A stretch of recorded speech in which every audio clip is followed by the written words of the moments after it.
it can be easy for folks to believe that our work is complete, that LGBTQ justice has finally been won. But that could not be further from the truth. For as far as we have come, we know we still have so far to go.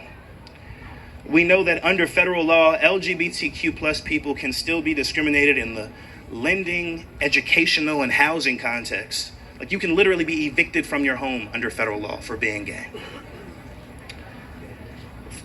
We know that far too many LGBTQ plus couples are still denied the opportunity to adopt children, or are forced at a minimum to overcome unjust obstacles for the purpose of doing so.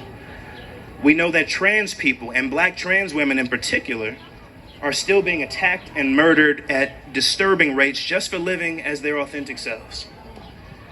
And I raise these hard truths not to be a pessimist, but because, like all of you, I understand that our work is unfinished, that work of bending the arc of the moral universe towards justice.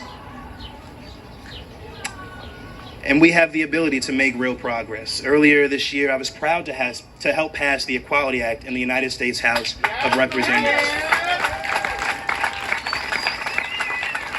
Long overdue legislation, as you heard, that would finally enshrine protections for our community in federal anti-discrimination law. And now we have to do everything that we can to get it through in the United States Senate and onto President Biden's desk. And while the Equality Act is not a panacea for the discrimination and the inequities that our community faces, it would represent one of the single most important steps forward for the LGBTQ plus community in our nation's history, which is why I am committed to continuing to fight to get it enacted into law. And I know these fights are not easy, but fights worth winning rarely are easy.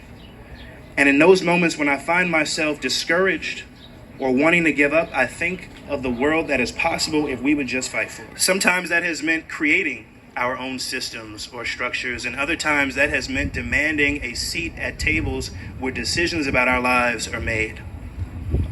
That shared experience of resilience and creativity enables us to approach big issues and challenges from unique vantage points.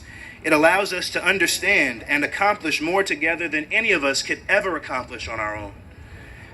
It is why today we see out proud LGBTQ plus people excelling in politics, business, the arts, law, science, and so much more.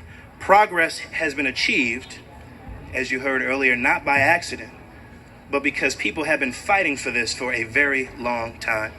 And I know I'm grateful for it.